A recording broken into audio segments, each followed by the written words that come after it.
Now we continue. Sam Barry, who along with Kathy Kamen Goldmark wrote Write That Book Already, The Tough Love You Need to Get Published Now. Partners in life as well as publishing, Sam and Kathy, also the author enablers, have through the popular Book Pages site offered advice to innumerable aspiring writers on how to transform themselves into published authors. He joins us for a visit. We have half of the team. We're in close corners, and half of the team today on WNDB's Bookmark. Sam, thanks for coming over to visit with us today. My pleasure. Thank you for having me. I always wanted to finish my book that I started writing, but, I get scared off when I hear these stories about the thousands of manuscripts that find their ways to publishers every week, and you have to wonder, they can't publish everything.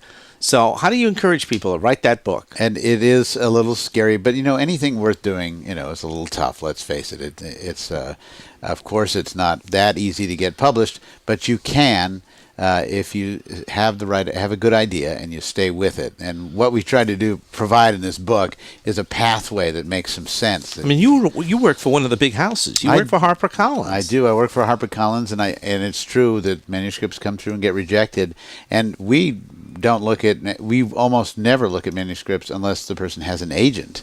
So that's yet another hurdle. Mm-hmm. In fact, some people say finding an agent is the hardest thing they ever did. But you want a literary agent, not a talent agent or anything like that. That's right.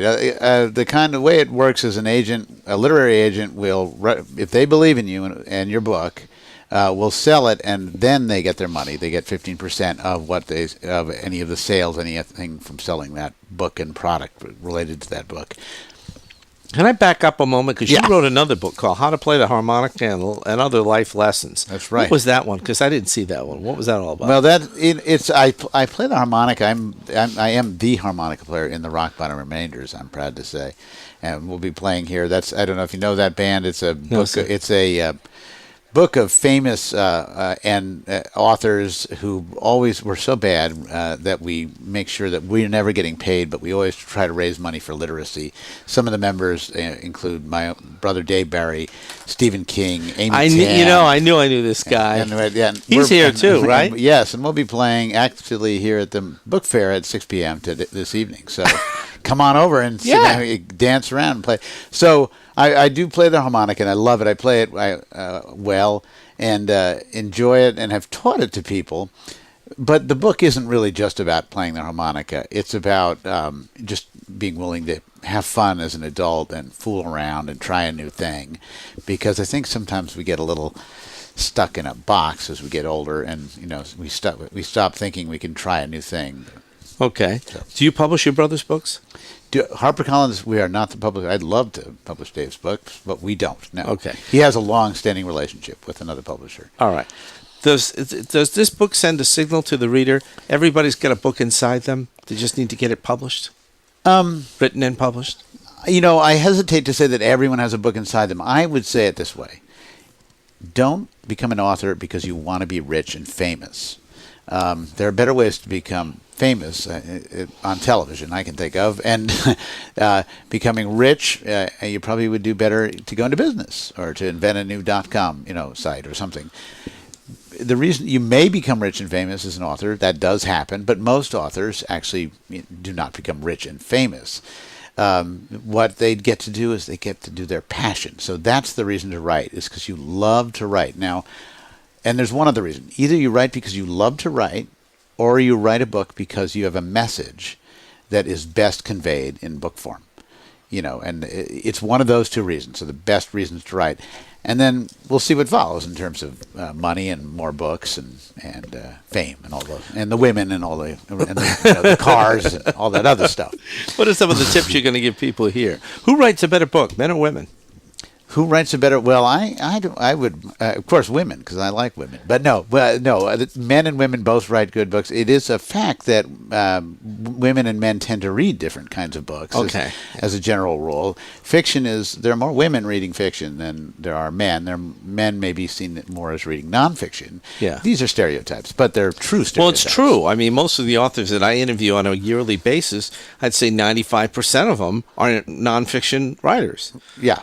And HarperCollins is a famous nonfiction house, although we have William Morrow is a great fiction imprint with us, but we do good fiction, but we're really famous for nonfiction. And They are kind of two. It's funny that you bring that up. Those are two different really kinds of writing in a way. So a novelist is somebody who really is the writer sitting at home, scratching his head and trying to figure out the next.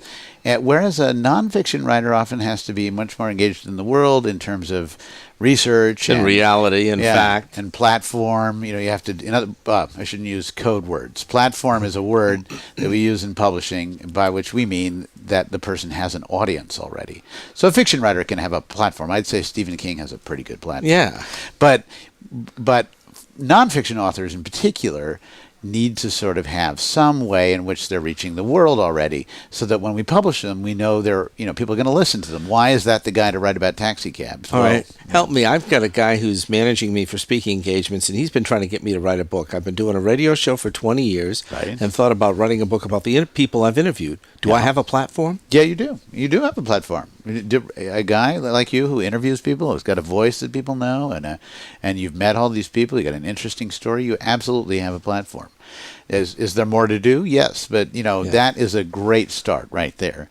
And in fact, I'd also add you have something else. The subject you want to write on, you are the right guy to write that book. You know what I mean? If I had that idea, it wouldn't make a lot of sense. I haven't done what you've done, but you are the man to write that book. So I should go and finish it. I'd go for it. Yeah. Now, do you suggest that people write a few chapters and send it to publishers, or write the whole thing and send it? How do you know? Good question. Yeah. Again, fiction, you have to write the whole book because it's all about the read. Memoir. Nonfiction. Memoir is nonfiction. But memoirs, which are very popular with women readers particularly, you have to write the whole thing there too, usually, because it's about the read. If you're not a famous person, I'm not talking about Jackie Onassis. You, on the other hand, don't have to write the whole book. You should put together what's called a book proposal. Do you know about book proposals? No. Okay. Book proposal, I go over it in more detail. Kathy and I go over it in more detail in our book. In brief, it's going to involve a sample chapter, shows that you can really write, a table of contents that shows you have the whole structure in mind, and then maybe you annotate that table of contents. So each chapter you describe maybe in a couple of sentences what it's going to be. Okay. Then probably a longer version of that where you have a whole paragraph, maybe a whole outline of the book that you've written out, a couple of pages, few pages, and your bio, which should include your connections, the people you know. This is the time to brag. It's no time to be modest. This is what you sent, and who do you send it to? And you also want to have it's great to have comp titles, what we call comp titles, meaning comparable titles. What you're looking for, publishers are cowards, okay? So what you want to say is, here, my book is a lot like this book that's been published, this book that's been published, and this book that's been published, and they've all sold very well, but it's different and unique in this way. So we always want it to be like something that we know is succeeded, and we want it to be a little different.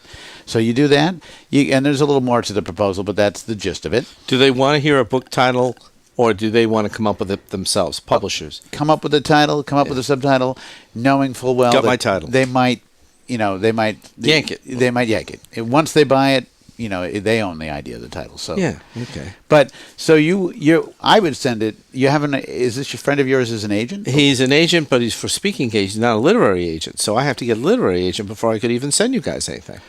I would suggest it. This kind of book, probably you want a literary agent because I think you want to go for the big houses. How do you find a literary agent? New York? Okay, they're the long way round, and is a good way. You go to most of them are in New York. Yes, although more and more they're all over the country. You can find them more easily on the internet now. But there's a thing called Literary Marketplace that is a complete listing. Exhaustive listing of agents in the United States, publishers in the United States. It even describes some of the main people at the agency, some of what they're interested in, what they do, some of their successful books. That's one approach.